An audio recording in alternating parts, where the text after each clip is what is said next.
시대의 뜨거운 이슈와 쟁점에 대해 변호사들의 냉철한 분석과 토론이 펼쳐집니다. 법률수사 토론 변호사들. 시청자 여러분 안녕하십니까? 진행을 맡은 김현성 변호사입니다. 오늘도 저와 함께 이슈 분석과 그리고 쟁점에 대해서 토론해 주실 두 분 변호사님을 모셨습니다. 자, 먼저 인사 나누겠습니다. 안녕하십니까? 안녕하십니까? 네, 안녕하세요. 곽지영 변호사입니다.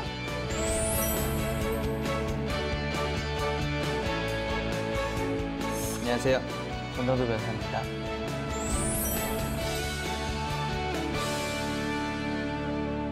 자, 그럼 본격적인 토론에 앞서 우리 사회에 이슈가 되고 있는 쟁점 하나를 짚어보고 넘어가도록 하겠습니다. 최근에 삼성증권 유령 주식 사태 그리고 한진그룹 총수 일가의 갑질 파문 등으로 인해서 그 해당 회사의 주식을 가지고 있는 투자자들, 개인 투자자죠. 그래서 개미 투자자라고 하는 소액 개인 투자자들이 막대한 피해를 입었다고 합니다.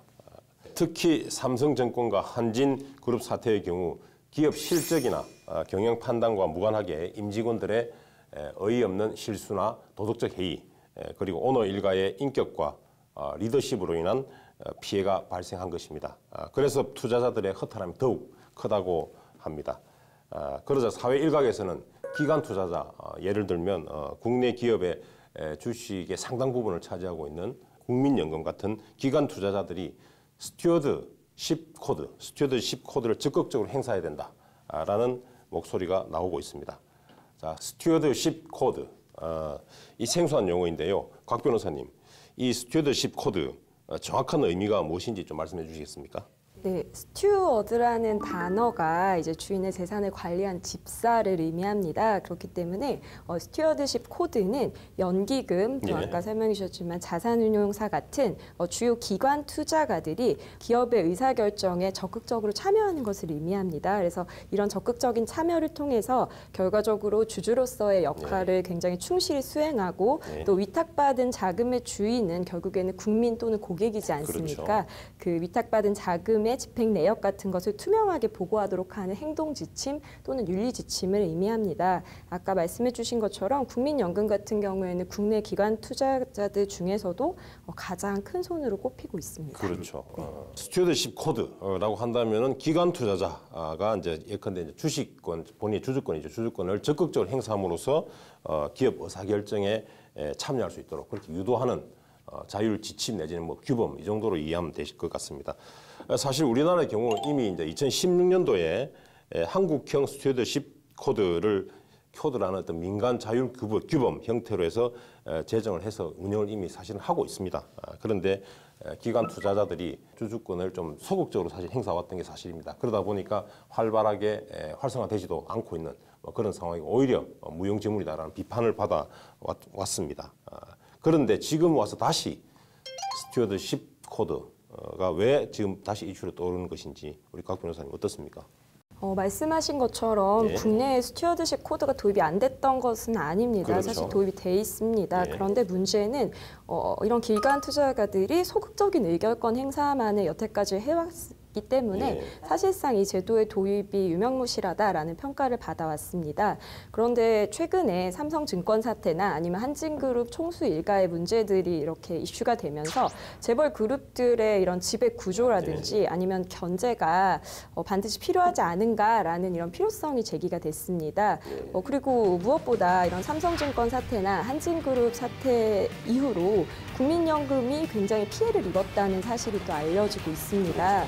그런데 국민연금의 기본적인 운영자금이 무엇일까요? 바로 국민들의 노후 자금이고 세금이지 않습니까? 그렇기 때문에 국민연금이 손해를 본다는 건 국민연금 자체의 손해로 끝나는 것이 아니라 이것이 결국 국민들의 생계와 직결이 되고 국민들의 손해로 이어지게 되는 것입니다. 그렇기 때문에 국민연금이 더 이상은 방관하는 것이 아니라 적극적으로 주주로서 의결권을 행사해야 한다라는 논의들이 점차 대두되고 있습니다. 예. 그리고 실제로 한 언론 보도를 보면 삼성증권 유령 주식 사태로 인해서 국민연금 입은 피해액이 158억이다 또는 뭐 16억이다 이렇게 주장을 하고 있는데 여러 분석이 있습니다. 그런데 실제로 16억에서 158억 그 차이가 큽니다만 어찌되었건 뭐 엄청난 손해인 것은 맞는 것 같습니다. 금액이 크죠. 그래서 이제 2대 주주인 국민연금이 적극적인 주주권 행사를 해야 된다라는 여론이 비등해진 것입니다. 그래서 얼핏 보면 이제 우리 이런 문제점이 발생했을 때 스튜어드십 코드가 이제 아마 이 만병통치약 내지는 유일한 대안인 것처럼 논의가 되고 있는데 모든 제도에는 사실은 장단점이 있게 마련입니다. 자, 그렇다면 우리 권 변호사님, 네. 이 스튜어드십 코드 이것도 장단점이 있을 것 같은데 구체적으로 어떤 장단점들이 있을 수 있는지 말씀해 주시겠습니까? 네, 먼저 장점으로 둘 수 있는 것은 기업 지배구조에 대한 건전성을 강화하고 장기적으로는 주주 가치를 높일 수 있다는 것이 장점으로 예상됩니다. 기업 투자자들이 아니면 연기금과 같은 것들이 적극적으로 의사결정에 참여한다면은 소수의 기업 오너에게 회사 의사결정이 좌우될 가능성이 낮기 때문에 지배구조에 대한 건전성이 강화되는 측면이 장점이라고 볼 수 있습니다. 그리고 반면에 국민연금과 같은 기관 투자자의 영향력이 강해지다 보면은 관치금융 논란도 있을 수 있고요. 또한 이 주주들의 의사결정이 좀 왜곡될 수 있는 가능성도 있고 또 기관 투자자의 대리인 문제가 발생할 가능성도 있습니다. 예. 그런데 현재 우리 분위기로 본다면은 이 스튜어드십 코드가 우리 사회 적극적으로 이제 도입이 막 되고 또 막 실시가 될 것 같은 분위기로 보입니다. 자, 두 분께 한번 여쭤보겠습니다. 이 스튜어드십 코드 적극적으로 실시해야 된다고 보시는지 아니면 조금 더 자제하고 또 있어야 된다고 보시는지 어떤가요? 먼저 우리 각 변호사님께 여쭤볼까요? 네, 저는 이게 잘 운영이 된다면 예. 굉장히 적극적인 요소들 또 굉장히 좋은 요소들이 많을 거라고 예. 생각이 듭니다. 실제로 우리나라 기업 같은 경우에는 증시가 굉장히 저평가되어 그렇죠. 있습니다. 근데 외국에서 이제 우리나라 기업들의 그런 증시를 저평가하는 이유로 꼽는 것들이 두 가지 정도가 되는데 기업의 지배 구조의 문제를 꼽고 예. 있고요. 또 한 가지는 기업이 주주 친화 정책이 좀 부족하다라는 원인들을 꼽고 있습니다. 결국에 기업 지배 구조의 문제라든지 아니면 주주들의 의결권 행사가 제대로 반영되지 못하는 문제들은 결국에는 기업의 오너 일가들이 상당히 많은 지분을 보유하고 있고 그 어떤 독단이나 이런 횡포를 막을 수 있는 제대로 된 견제 장치가 작동하지 않기 때문인 것 같습니다. 그렇기 때문에 상당히 많은 수의 지분을 보유하고 있는 이런 기관 투자자들이 좀 더 투명하게 의사결정을 할 수 있도록 본인들의 의사를 적극적으로 만약에 이 스튜어드십 코드를 통해서 피력을 할 수 있다면 당연히 결과적으로 기업의 지배 구조가 개선되고 또 이런 주주들의 의결권 행사가 좀 더 적극적으로 보장이 되는 데 있어서 긍정적인 영향을 할 수 있을 것으로 판단이 됩니다. 사실 이 스튜어드십 코드를 도입한다고 하더라도 개별 주주들의 이해가 상충되는 경우가 있을 수가 있는데 이와 같은 경우에 어떤 주주의 손을 들어줄 것인가 이런 가치 판단의 문제가 생길 수가 있습니다.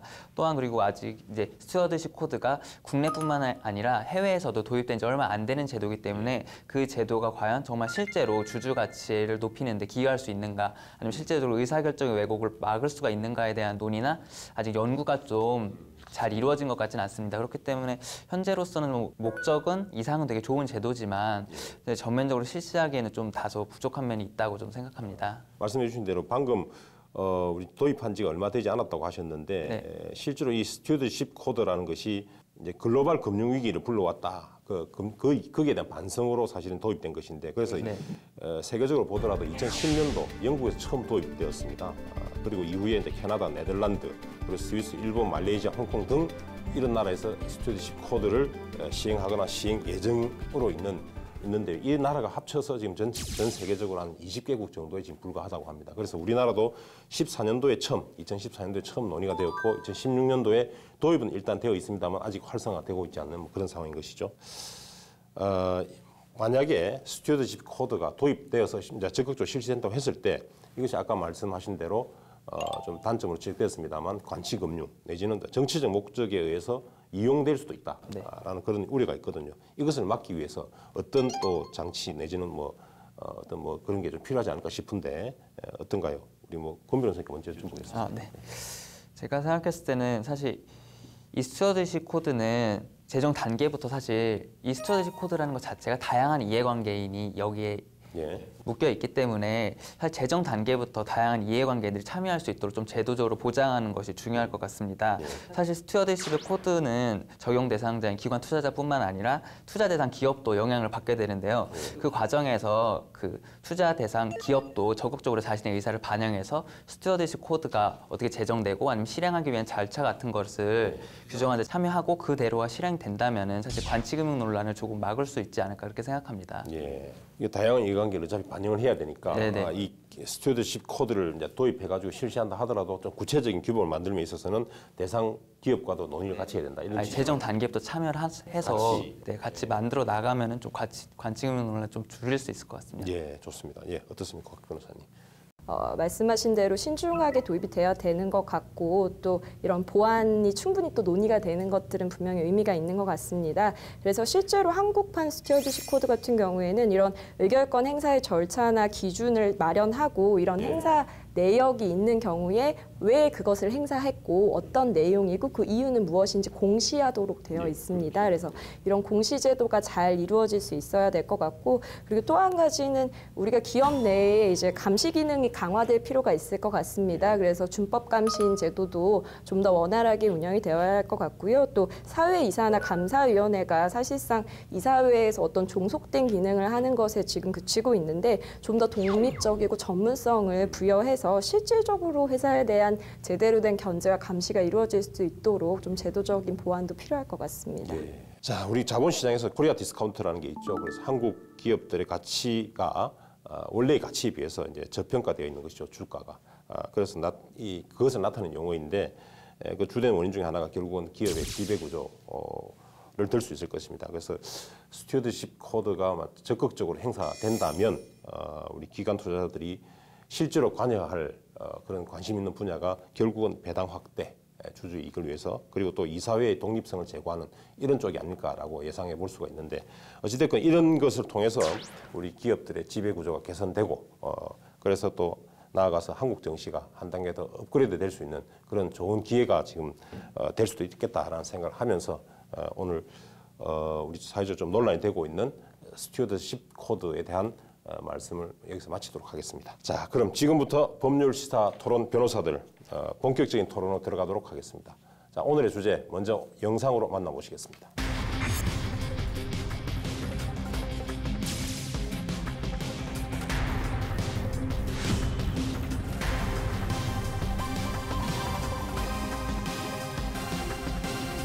법률 시사 토론 변호사들 오늘 주제는 낙태죄 위헌 논란입니다.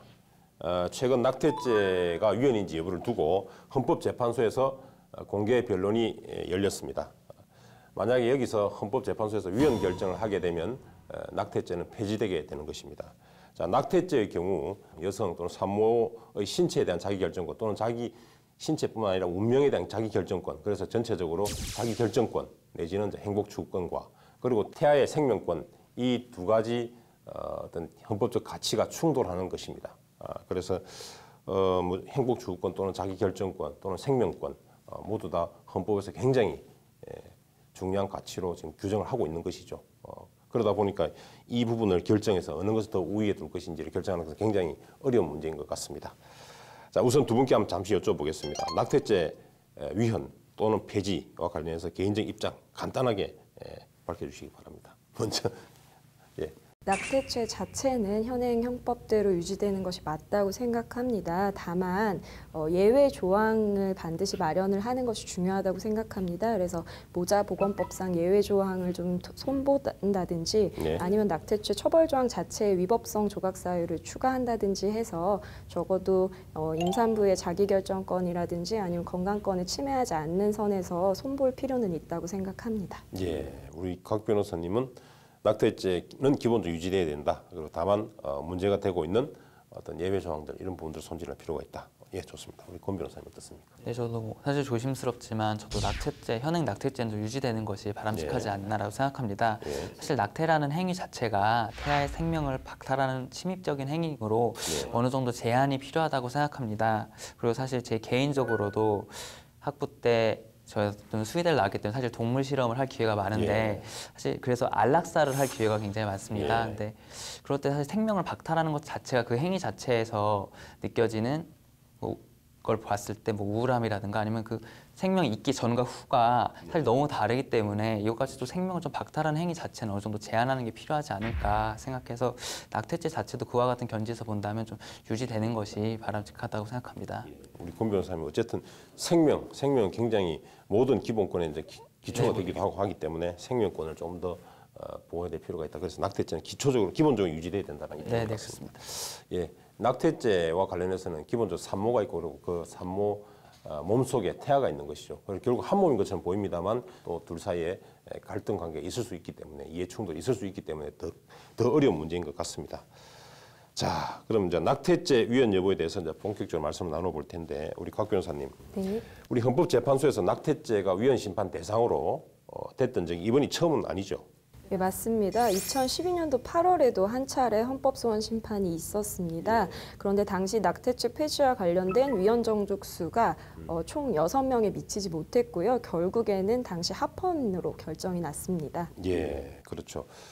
우리 시청자 여러분들 이해를 돕기 위해서 헌법재판소에서 위헌 결정을 하기 위해서는 헌법재판관 9명 중에서 7명 이상이 그 심리에 참여해야 되고 그리고 그 중에서 6명 이상이 위헌으로 결정을 해야만 위헌 결정을 할 수가 있습니다. 근데 왜 의문을 들 수 있는데 9명 중에서 절반 이상, 예컨대 5명이면 위헌이라고 판단해야 되지 않느냐라고 말씀하실 수 있습니다만 기본적으로 합헌이다라고 추정을 받습니다. 그래서 이 합헌을 추정받는 것을 깨고 위헌으로 다시 판단하기 위해서는 가중돼 있는 어떤 그 다수결이죠. 그래서 5명이 아니라 단순 가반수가 아니라 6명, 9명 중에 6명 이상이 위헌으로 판단해야만 위헌 결정을 할 수가 있도록 되어 있습니다. 그런데 지난번 우리 헌재에서는 4대 4였죠. 위헌 4명, 그다음 합헌 4명. 그래서 위헌 정족수 6명에 이르지 못했기 때문에 위헌이 아니고 합헌으로 결정이 났던 것입니다. 자, 당시에 합헌 결정이 났는데 결국 왜 또다시 이렇게 위헌 헌법 소송이 또다시 열리게 됐는지 또 지금 흐른 시간이 약 2012년도니까 한 6년 전 그 정도 되는데 어떻게 또 다시 열리게 되었나요? 이번에 헌법소원이 열리게 된 것은 한 산부인과 의사 때문입니다. 이 의사를 A씨라고 한번 칭한다면 A씨 같은 경우에 2013년도 11월부터 2015년도 7월까지 총 69회에 걸쳐 인부의 촉탁 또는 승낙을 받아 낙태 시술을 했다라는 혐의로 기소가 되었습니다. 그런데 A씨가 1심 재판을 받던 중에 이 낙태죄와 관련된 조항이 위헌이다라면서 법원에 위헌 법률 심판 제청을 신청을 했고요. 하지만 법원에서 이에 대해서 거부를 당해서 지난해 2월 헌법재판소에 헌법소원을 하게 된 것입니다. 예, 그렇습니다. 우리 이 의사의 경우는 본인이 지금 현재 우리 현행법에 따른다면 어쨌든 낙태죄의 어떤 그죠 재책을 물을 수밖에 없는 그런 구조입니다. 맞습니다. 그래서 유죄로 되는데 본인은 이 조항이 만약에 낙태죄를 규정하고 있는 이 조항 형법 조항이 위헌이라고 판단이 된다면 본인 무죄를 받게 되는 것입니다. 그래서 아마 헌법소원을 제기하게 된 것이죠. 자, 그렇다면 구체적으로 우리 낙태와 관련된 어떤 형법상 조항이 있을 텐데 어떻습니까? 이게 구체적인 조항이 어떻게 되는지 권 변호사님. 네, 이 현행 헌법은 모든 임신 중절을 불법으로 규정하고 있습니다. 예. 헌법 제270조 제1항에 의하면 임신 중절을 하는 의사는 2년 이하의 징역에 처하게 되어 있고요. 또 헌법 제269조 제1항에 의하면 낙태를 한 여성은 1년 이하의 징역 또는 200만 원 이하의 벌금형에 처하도록 되어 있습니다. 예, 그렇습니다. 낙태로 인해서 처벌받는 사람은 낙태를 하는 자기 낙태라고 하는 그 여성, 해당 여성도 처벌받고 그다음에 여성의 동의나 부탁이나 승낙을 받고 낙태를 시술하게 되는 의료진이죠. 그러니까 의사 등도 처벌받게 되고요. 그리고 아무런 동의 없이 그냥 낙태하게 되는 이런 경우도 그죠? 부동의한 상태에서 낙태하는 경우도 당연히 처벌받게 되어 있습니다. 자, 그리고 또 낙태죄만 있는 것이 아니고 또 이에는 또 예외 조항이 있습니다. 우리는 모자보건법을 통해서 낙태죄로 처벌되지 않는 경우, 낙태를 하더라도 형법에 의해서 처벌되지 않는 경우를 정하고 있습니다. 임신 24주 이내에 여러 가지 사유가 있는데 그 임신 24주 이내에 유전학적 정신장애나 신체 질환, 그리고 전염성 질환, 그다음에 강간 또는 건친상간 등으로 인한 임신, 그리고 산모 건강 등 이러한 사유에 한해서 예외적으로 본인과 배우자 동의를 받아서 낙태를 할 수 있도록 하고 있습니다. 자, 그렇다면 우리 낙태죄 규정이 있고 그다음에 모자보건법에서는 예외를 또 허용하고 있는데 자, 그렇다면 실제로 낙태죄로 처벌받는 정도는 어느 정도인지 좀 말씀해 주시겠습니까? 실제 현실적으로 기소돼서 처벌받는 케이스는 극소수라고 할 수 예. 있습니다. 아까 권 변호사님이 얘기를 해주셨지만 낙태죄 같은 경우에는 낙태 시술을 행한 그 산모 본인을 처벌하고 또 그 시술을 직접 행한 의료진을 처벌하도록 하고 있습니다. 그럼 결과적으로 그 시술에 참여한 두 당사자가 모두 처벌을 받는 구조이기 때문에 그렇죠. 두 사람 다 결국 그 사실을 뭐 수사기관에 자발적으로 이야기를 하거나 네. 또는 그 시술 과정을 목격한 제3자가 그것을 뭐 고발을 하지 않는다면 결과적으로는 아무도 알 수 없는 구조이죠. 그렇기 때문에 실질적으로 처벌받는 게 오히려 더 드문 케이스입니다. 실제로 대검찰청에서 2014년 범죄 분석 자료를 내놓았는데요. 이것을 보면 낙태죄 발생 건수는 59건이었고요. 그중에 실제 기소된 경우는 15건 정도였습니다. 그래서 지금 낙태죄 폐지에 대해서 찬성한다라는 입장을 표하고 있는 여성가족부 같은 경우에는 실제 이런 의견을 내고 있습니다. 현행 낙태죄는 사실상 사문화된 조항이다. 그렇기 때문에 입법 목적을 달성하기 위한 방법으로서 어떤 기능도 하지 못한다라고 의견을 제시하고 있습니다. 실제로 이 규정이 있다고 하더라도 처벌되는 케이스가 이렇게 적다면 그 규정은 사실상 없는 것이나 다름없지 않냐라는 의견을 내놓았습니다. 예, 또 실제로 낙태죄 처벌 규정이 있습니다만 실제로 현실적으로 낙태죄로 처벌되는 경우는 그렇게 많지 않다라는 말씀해 주셨습니다. 자, 이렇게 공개 변론이 열린 날에도 헌법재판소 밖에서는 여러 단체들이 낙태죄 폐지와 존치를 주장하면서 대립을 첨예하게 보였습니다. 근데 이렇게 의견 대립을 보인 것이 비단 시민단체뿐만 아닙니다. 정부 기관 내에서도 그 의견이 일치하지 않는 것 같습니다. 이를테면 이제 법무부 같은 경우는 낙태죄를 존치해야 된다는 입장이고, 그다음 여성가족부에서는 낙태죄를 폐지해야 된다는 의견을 지금 헌법재판소에 냈고, 그리고 보건복지부에서는 어찌 보면 주무 부서인데 보건복지부에서는 아무런 의견을 지금 내고 있지 않은 그런 상황입니다. 근데 이게 같은 정부가 이렇게 정반대의 의견을 제출하는 이건 문제가 없는 것인가요? 각 개별 부처에서 어차피 각자의 입장이 있는 거기 때문에 예. 그 의견이 다르다고 해서 문제가 될 것 같지는 않고, 어차피 판단은 헌법재판소에 하기 때문에 그와 관련한 다양한 의견을 수렴하는 절차 중에 하나이기 때문에 정부 기관에서 각자 기관에서 다른 의견을 낸다고 해도 별다른 문제는 없을 것 같습니다. 예. 뭐 특히 이제 법무부 같은 경우는 이제 사회 안전을 유지하고 또 이제 질서를 유지하기 위해서 이제 처벌을 주로 이제 하자는 쪽이기 때문에 아마도 낙태죄로도 이게 유지해야 된다는 그런 입장의 의견을 낸 것 같습니다. 자, 구체적으로 우리 법무부 논리는 어떤 것이었는지 우리 권 변호사님 잠시 설명해 주시겠습니까? 네, 법무부는 공개변론 당일인 24일 날 낙태죄 위헌 소송 관련 입장이라고 발표문을 발표했습니다.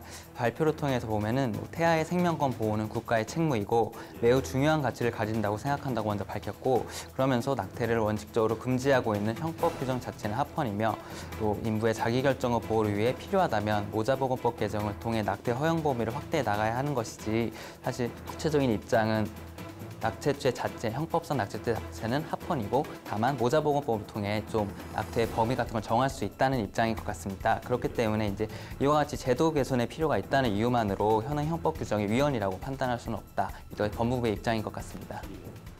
필요성이 있다고 해서 모든 것을 다 개정할 수는 없다라는 의미시고, 그리고 이제 모자보건법을 개정해서 낙태에 허용하는 범위를 좀 조정하면 되는 것이지 낙태죄 자체를 폐지할 필요는 없다라는 네, 그런 입장인 것 같습니다.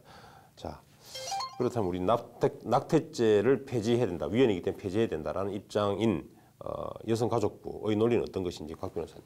예. 여성가족부 같은 경우에는 기본적으로 낙태죄를 폐지해야 한다고 주장을 합니다. 그 이유 중에 가장 크게 들고 있는 문제가 바로 인부의 자기결정권 또 행복 추구권에 대한 부분입니다. 실제로 낙태 자체를 불법으로 규정하고 있다 보니까 대부분의 시술은 불법적으로 이루어지게 됩니다. 그런데 이게 이렇게 불법적으로 행해지는 임신 중절 수술 같은 경우에는 결코 여성이 어떤 의료적인 혜택이나 보호를 받을 수 없는 구조로 이루어져 있습니다. 그렇기 때문에 결과적으로 이것이 여성의 생명권과 건강권 또 임신과 출산을 결정할 수 있는 그런 개인의 결정권을 심각하게 침해하고 있다라고 주장하고 있습니다. 예, 그러니까 이제 낙태의 어떤 필요성이 있는 경우가 있는데 이런 경우에 우리 법이 이제 낙태죄를 처벌하고 있기 때문에 결국은 음성적으로 이루어지고 있다. 그러다 보니까 오히려 더 이로 인한 부작용이 더 클 수 있다. 그래서 오히려 양성화해야 될 필요가 있다. 그런 취지인 것 같습니다. 자, 그렇다면 우리나라에서 현재 낙태의 어떤 실태는 어떻게 되고 있는지 뭐 잠시 좀 말씀해 주시겠습니까? 예, 이게 아까 제가 서두에서도 말씀드렸는데 예. 조사 자체가 일단은 이루어지기가 어려운 구조입니다. 그래서 안타깝게도 정부 차원의 조사가 이루어진 것도 8년 전입니다. 그래서 2011년도에 보건복지부가 낸 보고서에 따르면은 2010년도에 임신 중절 추정 건수가 약 16만 8,738건 정도 됩니다.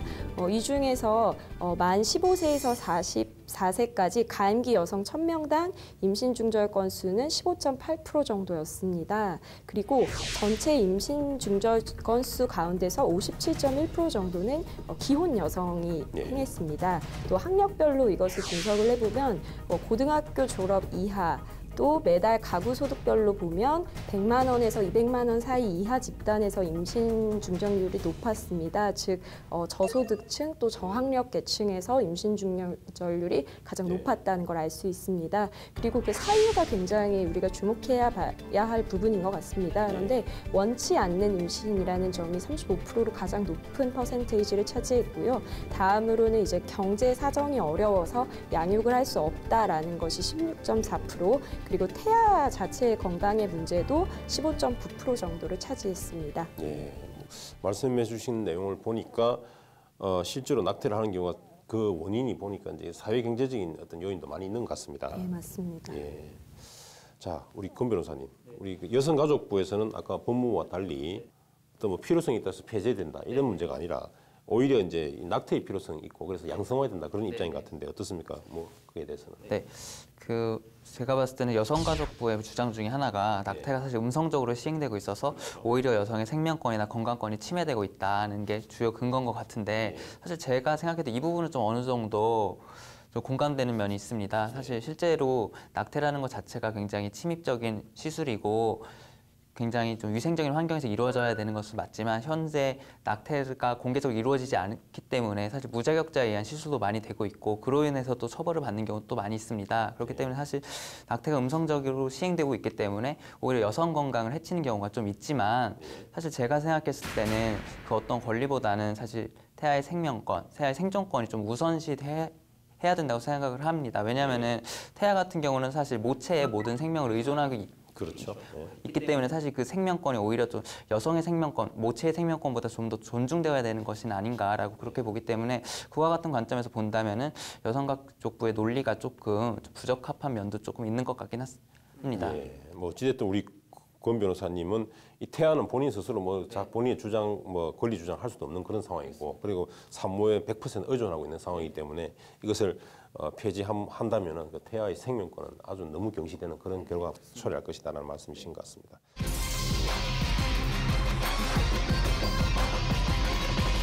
법률시사 토론 변호사들 오늘 주제는 낙태죄 위헌 논란입니다. 아까 말씀하신 대로 우리 낙태죄 말씀드린 대로 낙태죄라고 하는 것은 산모의 자기결정권과 그리고 태아의 생명권이 정면으로 충돌하는 그런 지점에 있는 것입니다. 그래서 또 우리 헌법재판소에서는 이전에 이에 대해서 위헌 여부를 판단함에 있어서 합헌으로 판단한 바 있는데 이때는 태아의 생명권에 손을 들어주면서 합헌 결정을 했습니다. 그 구체적인 그 이유가 무엇인지 각 변호사님 그때 당시 이유가 무엇이었나요?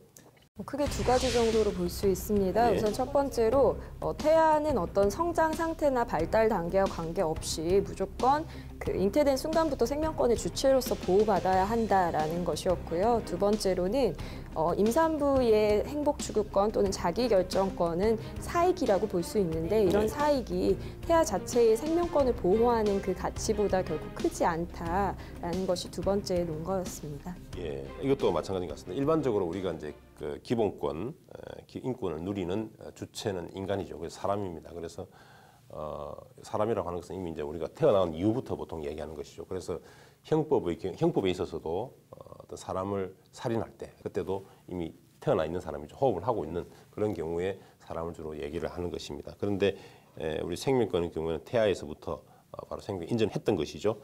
자, 이와 관련해서 이제 이것도 지금 쟁점이 될 것 같은데 생명권의 시기, 생명권은 언제부터 누릴 수 있는 것인가? 그래서 이제 이것도 하나의 쟁점이 될 수 있을 것 같습니다. 자, 헌법 소원을 낸 우리 산부인과 의사, 이 사람은 태아의 기준을 어떻게 주장하고 있는 건가요?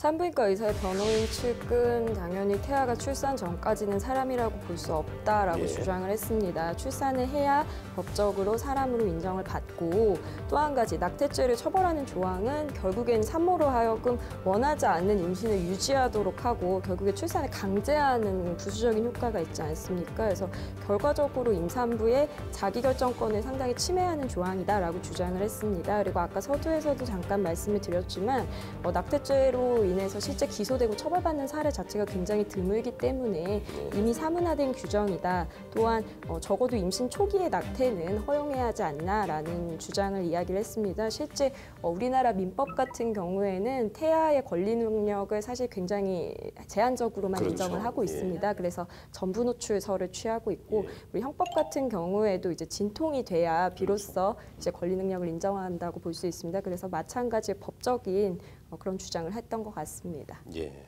예, 좋습니다. 그래서 일반적으로는 우리가 민법이든 형법이든 어쨌든 지금 우리가 얘기하고 있는 이 생명권의 주체라고 하는 태아보다는 훨씬 더 시기가 뒤로 밀려가지고 완전히 태어나거나 그렇지 않으면 진통이 최소한 있을 때부터 우리가 사람으로 이제 취급하는 것이죠. 그런데 여기는 굉장히 땡겨서 보는 것입니다. 시기적으로. 자, 이에 대해서 우리 법무부는 또 어떤 논리를 펼쳤습니까? 법무부 같은 경우에는 과거 헌재에서 합헌 결정을 했던 논리와 유사한 논리를 펼치고 있습니다. 그동안 헌법재판소 같은 경우에는 태아의 생명권을 인정을 했습니다. 그리고 헌법 10조에 보면은 국가는 국민의 기본권을 반드시 보호해야 한다라는 것을 의무로 규정하고 있는데 이 기본권 보호 의무의 주체에는 태아의 생명권도 포함이 된다라고 이야기했습니다.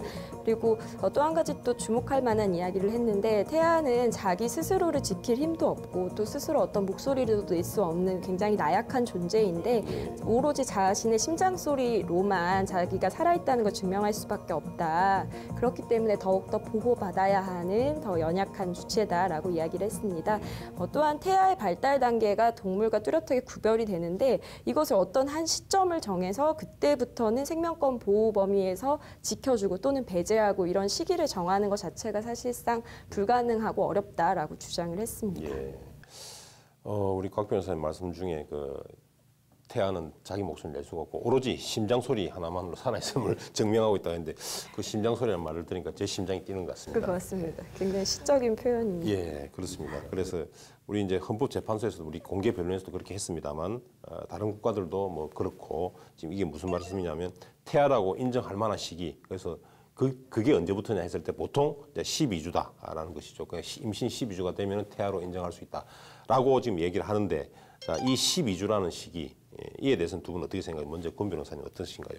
막 심장 소리가 지금 12주 전에도 뛸 것 같은데 어떠신가요? 예. 사실 이게 수정 후부터 출생 전까지 어느 단계를 이제 태아로 봐야 되는가에 대해서 그렇죠. 사실 좀 논란이 많이 되고 있습니다. 근데 사실 제가 생각했을 때는 12주라는 게 이게 과연 의학적인 근거가 있다고 볼 수 있을까라는 생각이 좀 드는 게 사실 수정된 때부터 사람 성체가 되기 위한 여러 가지 준비가 시작이 되고 여러 가지 발생학적 단계를 거치게 됩니다. 그래서 점차 이제 생명으로 성숙하게 되는데 그 어느 시점을 나눠서 뭐 심장이 뛰기 시작하니까 태아다. 아니면은 뭐 어느 정도 기관이 형성이 다 됐기 때문에 태아다. 이렇게 보는 것은 오히려 자의적으로 태아를 해석하게 되고 법적으로 보호받는 생명을 너무 자의적인 기준으로 해서 나누는 게 아닌가 해서 사실 제가 생각할 때는 수정 후 착상부터 그때부터 생명으로 보는 게 태아로 보는 게 좀 합리적이지 않을까라고 저는 생각하고 있습니다. 그러니까 12주는 너무 뒤늦게 지금 인정하는 것이다. 그래서 오히려 착상됐을 때부터 수정됐을 때부터 해야 된다.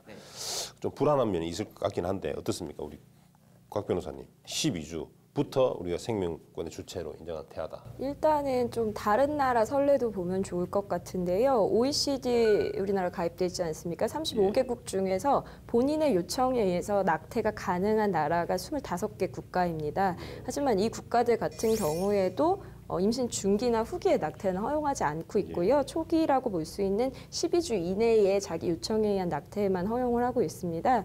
그래서 이때 12주 때 태아 발달 단계를 좀 찾아봤어요.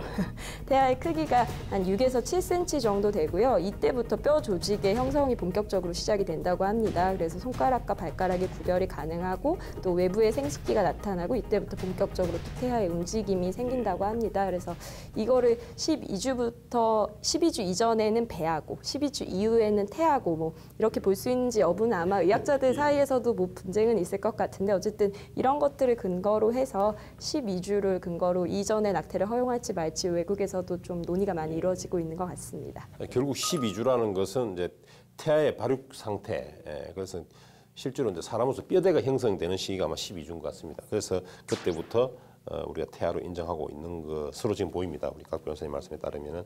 자, 우리가 법무부에서 뭐 주로 주장했던 여러 가지 이제 논리들 좀 살펴보았는데, 그래서 이제 여성의 자기 결정권을 바탕으로 낙태죄를 폐지하자고 주장하는 쪽에서는 또 여러 가지 다양한 논리들이나 또 이런 뭐 사례들을 들고 있죠. 뭐 어떤 것들이 있나요, 우리 각 변호사님?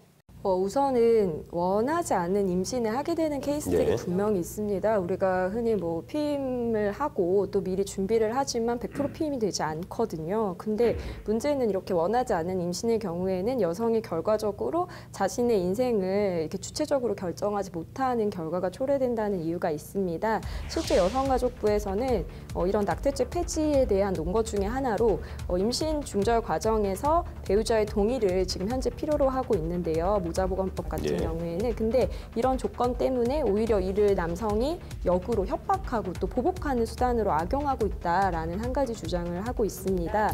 또한 실제로 임신 중절이 필요한데 이것이 불법이라서 어쨌든 이 시술을 받으려면 불법적인 의료 수술을 받아야 하는데 아까 서두에서 잠깐 말씀드렸지만 결과적으로 이게 여성들의 건강권과 생명권이 굉장한 침해가 된다라는 주장도 하고 있습니다.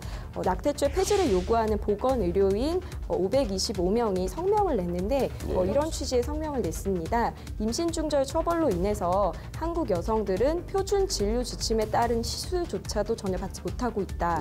국내에서는 부작용이 적은 약물적인 시술은 거의 찾아볼 수 없고 고발을 두려워한 병원 같은 경우에는 여성 산모의 몸이 완전히 회복되지 않았음에도 불구하고 퇴원을 시키고 의무기록 같은 경우에도 사후 이게 발견됐을 경우에 형사처벌의 대상이 되니까 삭제시켜버리겠죠. 만약에 그렇다면 임신 중절 과정에서 의료사고가 발생하더라도 그 모든 피해와 책임은 다 산모가 져야 하는 거죠. 그래서 이런 이야기를 했습니다.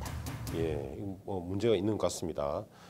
자, 그렇다면 이런 부분을 좀 해결하기 위해서 낙태죄 폐지를 해야 되는 것은 뭐 대책이 될 수 있습니다만 혹시 낙태죄 폐지 외에 또 다른 예컨대 뭐 임산부의 또는 뭐 우리 산모의 건강을 위해서 우리가 마련할 만한 대책이 또 어떤 것이 있을 만한 것인지 우리 권 변호사님. 네. 어쨌든 저는 낙태죄는 좀 유지돼야 되는 입장이지만 사실 낙태 허용 범위에 대해서는 좀 다시 한번 논의가 될 필요가 있다고 생각합니다. 예를 들어서 현행 모자보건법 같은 경우에는 성범죄와 관련해서는 강간 또는 중간간의 경우로 임신된 경우에만 낙태를 허용하고 있습니다. 근데 사실 강간이나 중간간 이외에도 사실 여러 가지 성적인 범죄로 인해서 여성이 임신하는 경우가 있는데 그와 같은 경우에는 또 예외적으로 좀 허용되는 쪽으로 법이 좀 개정이 돼야 되지 않나. 그래서 제가 생각했을 때는 형법상 처벌할 수 있는 모든 성범죄에 대해서는 낙태를 좀 허용하는 방향으로 좀 개정이 되는 것이 바람직할 것 같습니다. 우리 허용하는 범위를 좀 넓혀보자는 그런 취지를 말씀해 주셨고 우리 곽 변호사님 어떻습니까? 우리 산모의 건강을 위한 대책, 뭐 낙태죄 폐지 말고도 다른 대책이 좀 필요할 것 같습니다만. 일단은 기본적으로 낙태죄에 대해서 실제로 기소되고 처벌받는 케이스는 굉장히 적지만 문제는 실질적으로 임신 중절 수술이 그럼 이루어지지 않고 있냐라고 하면 그건 아니거든요. 아까 제가 서두에서도 말씀드렸지만 여성 중에 15% 20% 상당이 낙태를 이미 한번 경험했다는 거예요. 그러면 여성 5명 중에 한 사람은 이미 임신 중절 수술을 경험을 해봤다는 것을 의미하거든요.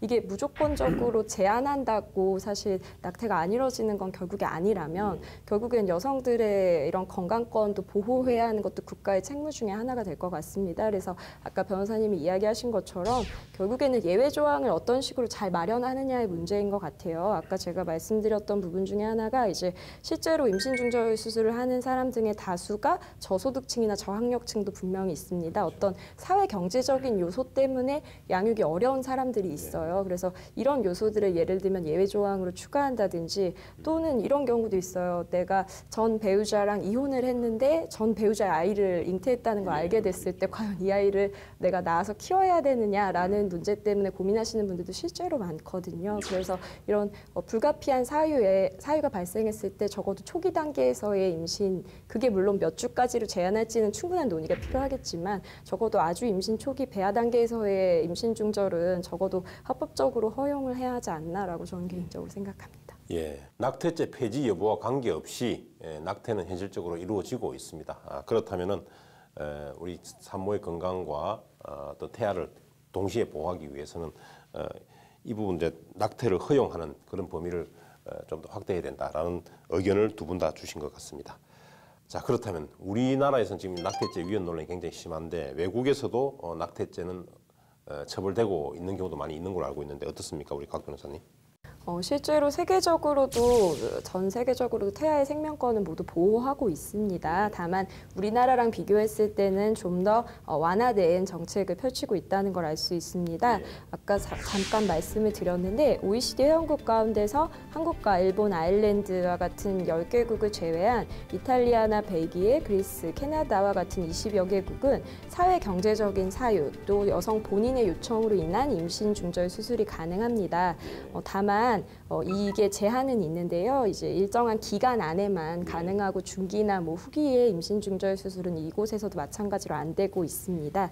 일본 같은 경우에는 또 임신 중절을 하기 위해서는 배우자 동의와 전문가 2인의 승인이 또 필요합니다. 하지만 한국과는 다르게 경제적인 사유로 인한 시술도 허용하고 있습니다. 예, 일단 우리보다는 조금 OECD 회원국들이 아무래도 조금 더 낙태 허용 범위가 좀 넓게 인정되고 있는 것 같습니다.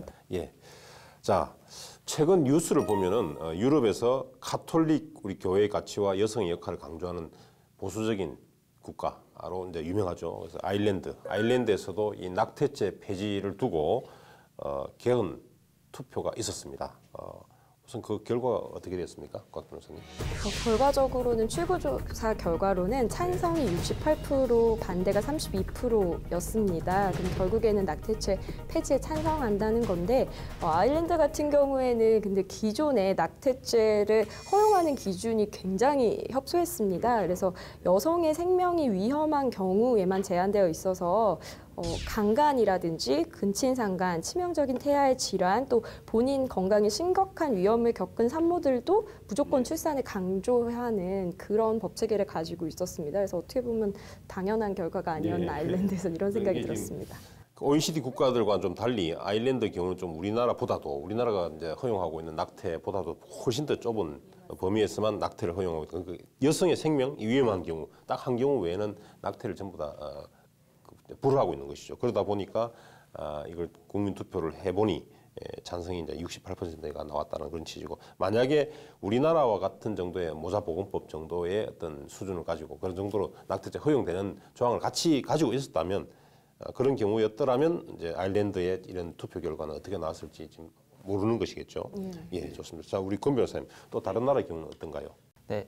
여러 나라들도 사실 낙태를 허용하고 금지하는 거에 대해서 좀 규정이 좀 다릅니다. 그래서 미국의 경우는 임신 첫 3개월간은 여성의 낙태 권리를 좀 우선하고 있고 6개월까지는 산모의 건강 등을 고려해서 좀 예외적으로 허용하고 있습니다.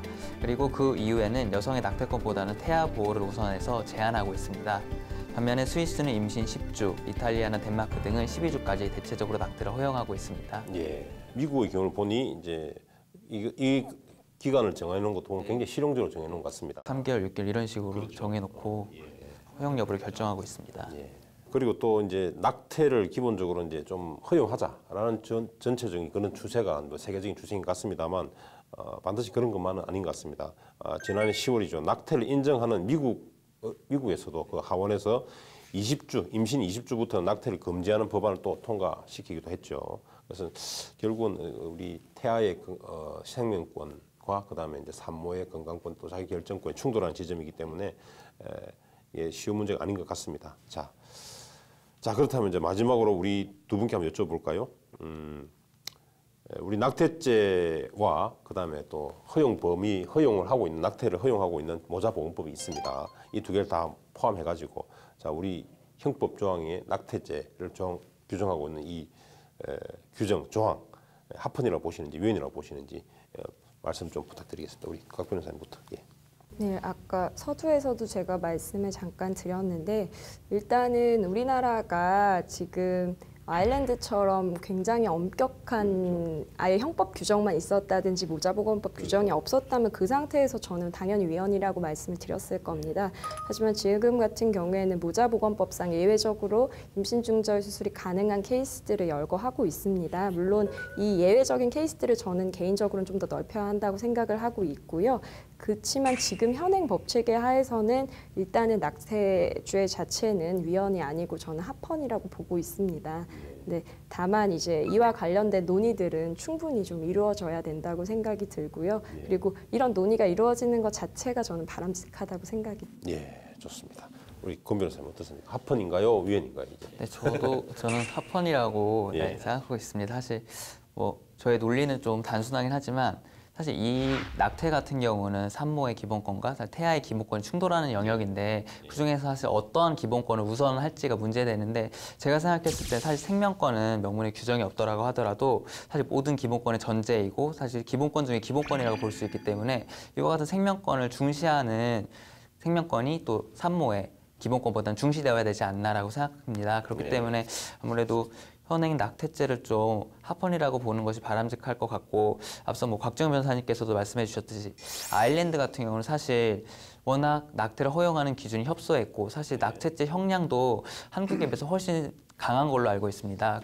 그렇기 때문에 아일랜드의 경우와 좀 한국의 경우는 좀 다르다. 그렇기 때문에 저는 낙태죄가 좀 합헌으로 유지되는 것이 좀 바람직할 것 같습니다. 자, 지금까지 낙태죄 위헌 논란을 가지고 말씀을 나누어 보았습니다. 자, 그럼 마지막으로 오늘 두 분께 마지막 한마디씩 부탁드리면서 오늘 토론을 정리해 볼까 합니다. 자, 두 분 한마디씩 부탁드리겠습니다. 먼저 곽 변호사님. 네, 저는 마지막 한마디로 헌법 10조를 준비해봤습니다. 헌법 10조, 네. 예. 후단에 이런 말이 나오죠. 국가는 개인이 가지는 불가침의 기본적인 인권을 확인하고 이를 보장할 의무를 지닌다.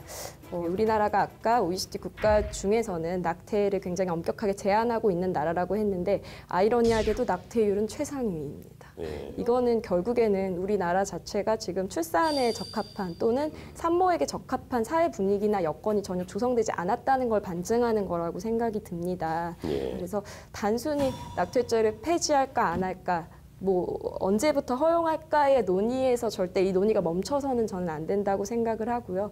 구체적으로 정말 산모를 위해서 그리고 태어날 아이를 위해서 국가는 어떤 걸 할 수 있고 사회는 어떤 것들을 지원할 수 있는지에 대해서 앞으로 더욱더 활발한 논의가 반드시 이루어져야 되지 않나라는 생각이 들고 그게 결과적으로 국가가 기본적인 인권을 또 생명을 산모를 보호하는 길이 아니지 않나라는 생각이 듭니다. 예. 네. 산모 그리고 또 태아의 권리를 보호하는 것은 결국은 국가가 마지막으로 책임져야 된다라는 취지로 말씀해 주셨습니다. 예, 우리 권 변호사님 어떻습니까? 네, 사실 이 낙태죄 위헌 논란은 오랜 기간 동안 사실 문제가 되어 왔고 전 세계적으로 좀 첨예하게 대립하고 있는 이슈입니다. 그래서 사실 개인적으로는 뭐 낙태죄가 좀 유지되는 것이 좋다고 생각하지만 낙태죄에 대한 찬성 또 반대 논거도 다 근거가 있고 또 어떠한 본인의 가치관에 따라서 찬반을 선택할 수 있는가는 개인의 가치관에 따른 문제인 것 같습니다. 그런데 이 낙태라는 것 자체가 사실 여러 가지 이슈를 내포하고 있는 것 같습니다. 그래서 낙태라는 거에서 이제 생명은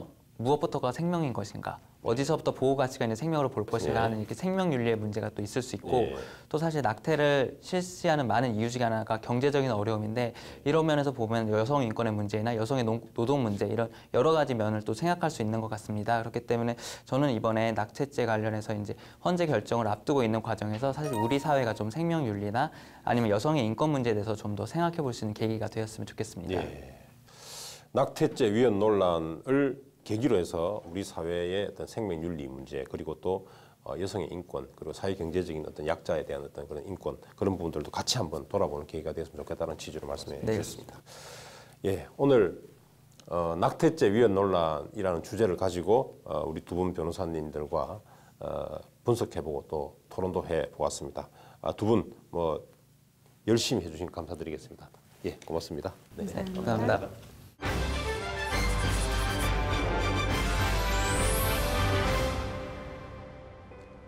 익명성. 어떤 행위를 한 사람이 누구인지 드러나지 않는 특성을 말합니다. 인터넷이 발달한 오늘날 정보화 사회에서는 이러한 익명성의 역기능으로 인해 피해가 발생하는 사례도 많지만 역사적으로 보면 익명성은 다양한 순기능을 보이기도 했습니다. 그 중에서도 가장 대표적인 것이 바로 투표입니다. 투표란 선거를 하거나 가부를 결정할 때 의사표시를 하여 제출하는 행위를 말합니다. 사실 원래 투표는 지금 우리가 알고 있는 것과 같은 비밀 투표가 아닌 공개 투표였습니다. 1858년 오스트레일리아의 사우스 오스트레일리아 주가 처음으로 비밀 투표 제도를 도입하였는데 투표 내용이 공개됨으로써 받는 압력과 영향력을 제거하여 공정한 투표를 할 수 있도록 하는데 그 목적이 있었습니다. 그래서 비밀 투표, 즉 무기명 투표는 오스트레일리아식 투표라고 불리기도 합니다. 그렇습니다. 정치적 의사결정 행위는 그 파급력이 매우 크지만 그 결과를 예측할 수 없는 경우가 많기 때문에 최대한 공정하게 이루어져야 하는 것입니다. 그래서 공정한 의사결정 방식으로서의 비밀 투표는 오늘날 당연한 것으로 여겨지고 있습니다. 그런데 최근 국회에서는 2명의 국회의원에 대한 체포 동의안 표결이 있었습니다. 그리고 결과는 부결되었습니다. 물론 한 사람 한 사람이 독립된 헌법기관인 국회의원도 각자 정치적 의견이나 철학을 표현할 자유가 있습니다. 또한 표결 절차 역시 모두 합법적으로 진행되었기 때문에 이번 결과가 불법이라거나 부정하다고는 할 수 없습니다. 하지만 왜 국민들은 이 결과를 보고 답답함을 느끼는 것일까요? 실제로 한 여론조사에 의하면 국민 10명 중 7명은 체포 동의안에 대한 찬반 명단을 공개하라고 요구하고 있으며 소셜미디어 세상에서는 제 식구 감사기를 하는 국회에게 이른바 방탄국회라는 결코 웃어넘길 수 없는 불명예스러운 별명을 붙여주기도 했습니다. 이처럼 비판 여론이 들끓는 이유는 무엇일까요? 파렴치한 범죄 혐의가 있음에도 불체포 특권을 남용하는 국회의원이 못마땅하고 이에 동조하는 국회의원이 또 못마땅하기 때문일 것입니다. 그런데 한 의원이 국회의원 체포 동의안을 비롯한 국회에서 이루어지는 모든 표결에 대해 기명투표로 진행하자는 법안을 발의하였다고 합니다. 그러나 우리나라 정치 환경에서 모든 국회 표결을 기명투표로 한다면 국회의원의 정당 기속 현상을 더욱 강화하는 결과를 초래하게 될 것입니다. 나아가 비밀투표 뒤에 숨어있는 무책임성을 제거하려다가 비밀투표가 담보하는 공정성까지 폐기하는 우려를 범할 수 있으므로 보다 신중하게 접근해야 할 것입니다. 중국 춘추시대 제나라 제상이었던 관중은 국가를 떠받치는 4개의 기둥으로 예, 의, 염, 치를 강조했고 특히 염치, 체면과 부끄러움을 모른다면 그 국가는 지탱하기 어렵다고 했습니다. 국가의 중요 의사를 결정하는 국회의원이 체면과 부끄러움을 모른다면 사익만을 추구할 것이고 국민의 의사를 제대로 반영할 수 없을 것입니다. 국회의원 여러분, 제도를 탓하기에 앞서 먼저 스스로 예의와 염치를 갖추었는지 살펴야 할 것입니다. 법률시사토론 변호사들, 오늘 준비한 시간은 여기까지입니다. 저희는 다음 주에도 우리 시대 대한민국의 가장 뜨거운 이슈와 함께 냉철한 이성의 소유자 변호사들과 함께 다시 돌아오겠습니다. 감사합니다.